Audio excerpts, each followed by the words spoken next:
But remember, we're all God's children. Thank you. Do I get to rebut that? Oh, I don't get to rebut. Unfortunately, we only got one rebuttal, Sheila. Okay. See, you made me lose my place. Okay, Ty, this will be your question first. Name one figure in history you admire and explain why. Also, list one book that has had a profound effect on your life.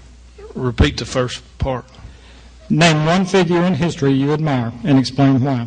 And list one book that has had a profound effect on your life. Well, first of all, I had to say my parents, who they're my role models because they raised me in a good Christian home and taught me the importance of hard work and doing what's right and giving back to your community.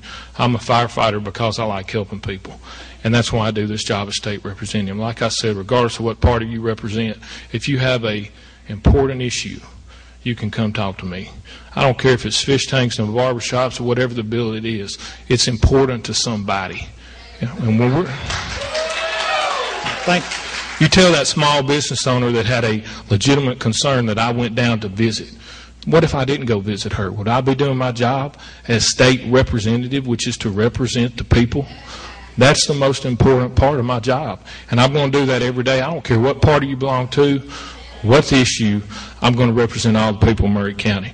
The book would have to be the Bible, because when I look at the issues that and how I vote in Nashville, you know, the Bible is what I go back to, the Scripture, which is how the Lord is going to judge me and how I live. So that's the most important book in my life.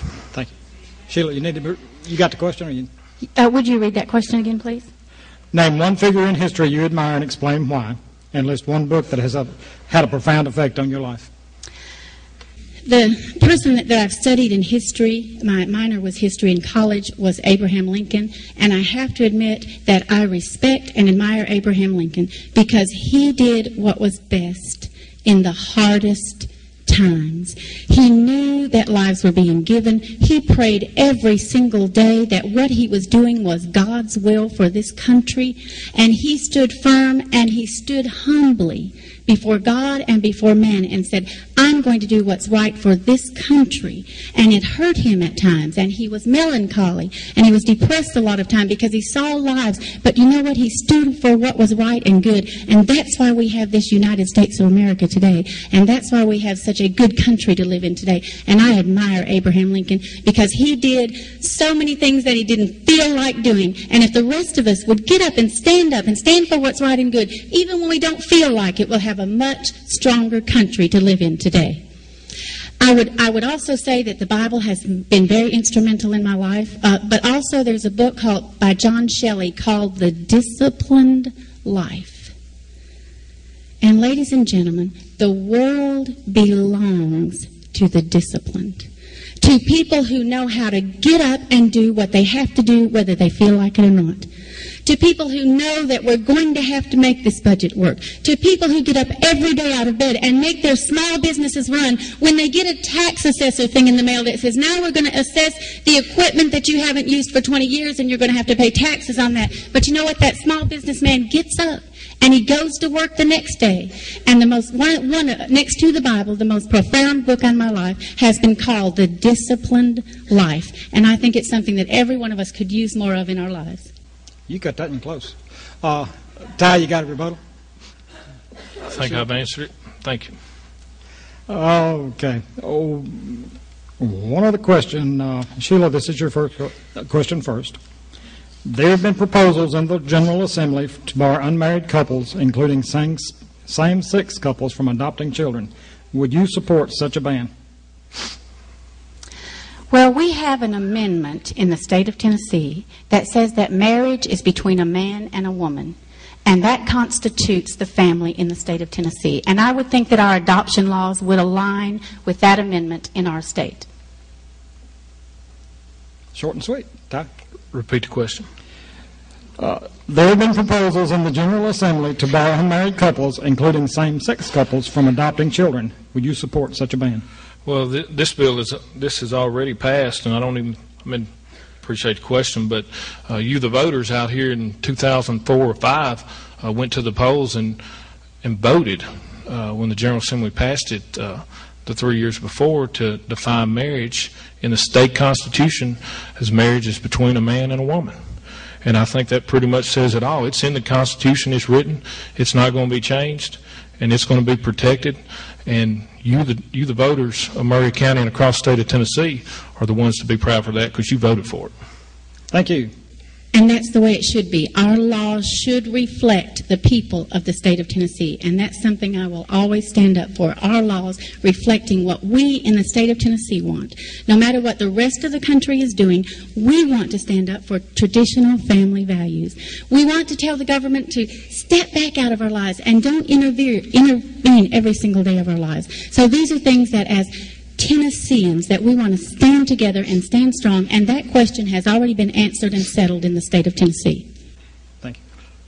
Again, just like I told you in my introduction, my parents taught me good family values, and they taught me the importance of putting God first, working hard, and always doing what's right by helping others. And that's how I vote, and that's the values I carry with me, and I hope I've showed you that in my first 2 years in General Assembly.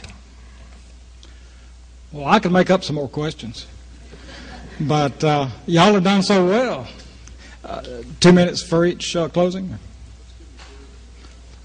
Give you that bonus minute back, Sheila. 2 minutes for that. And before they start, I want to say thank you for being here.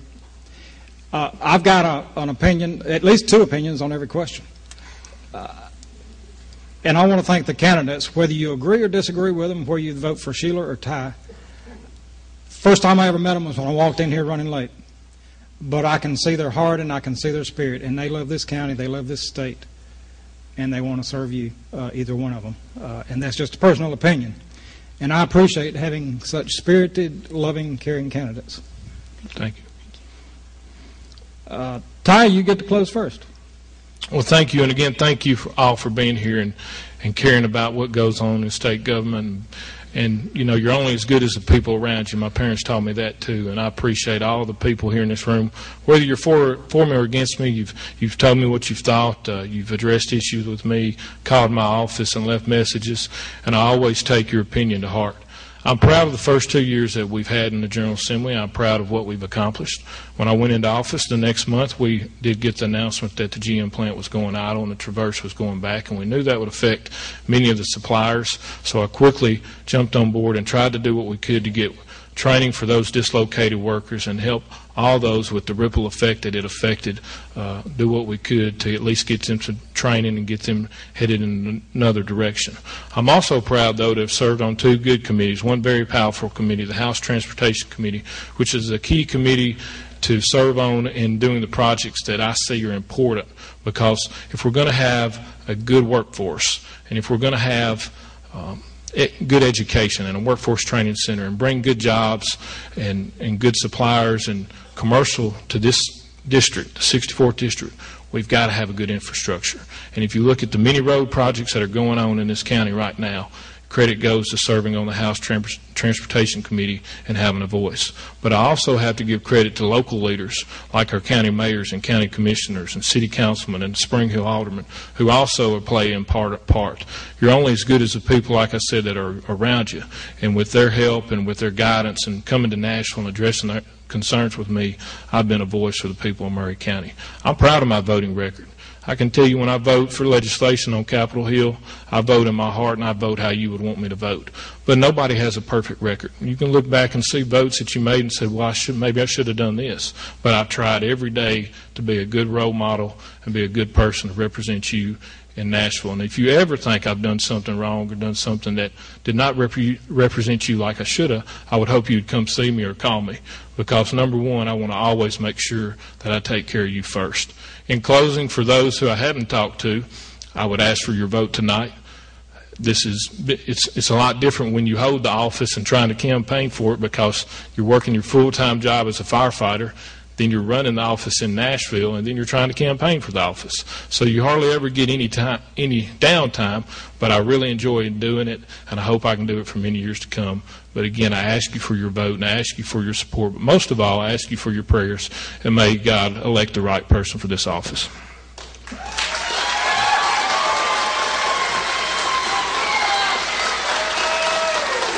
Thank you, Ty Cobb. Thank you. And Sheila. Thank you. I do want to say that tonight you will see, by the time we're finished here, that you have a clear choice. And I want to thank my workers and helpers that are here with me tonight who have helped me so much through all of this. And I know from them that I have been bathed in prayer today, and I appreciate that so very much. Tonight we find that we do have a choice. I, for one, do not plan to be a professional politician. I think already that makes me more able to work just for the people of Maury County. My opponent is connected to an agenda that's coming down from Washington and will not vote to sever that connection. And I say that because he has shown that by voting in support of Obamacare at a critical time in the state legislature. When we could have said no to Obamacare in the state of Tennessee, my opponent chose not to do that. Next year, our income taxes are going up. Our capital gains taxes are going up, and many of our tax cuts are going to expire, ladies and gentlemen. You are going to feel this every single month in your pocket. I will assure you that no job or no person will be insignificant to me, but no person or no job will be more significant than the other. Every single person matters, and every single job matters. We are a strong right-to-work state, and that's what will make other companies, industries, and small businesses want to come and live and work with us. And ladies and gentlemen, we all want to live and work together as Tennesseans. I will fight for less government control, less taxes and regulations, and work on a solution for illegal immigration. And I will always vote to support legislation that will make our schools be a more excellent place for our children. There are two philosophies, really, in this debate. Do you believe that a bureaucrat can make better choices than you concerning your schools, your money, your housing, and your finances? Do you want a bureaucrat standing between you and your doctor? I want Tennessee, and in particular Maury County, to be a beacon of light to the rest of the states, because we believe in the dignity of every single life, that every person is entitled to equal opportunity, and that we can all work together for the benefit of each other and for our state. And you know what we found out? Tennesseans will work if we don't even get paid for it. We'll just volunteer, because that's what we did after the recent flooding. Our state stood up and showed the rest of the world that we don't just have to get paid to work, we'll volunteer to help each other. And that's what's always made Tennessee a very strong state for us to live in. Maury County needs a strong representative who believes in states' rights, individual freedom, and the life and the dignity of every single person. I will vote unapologetically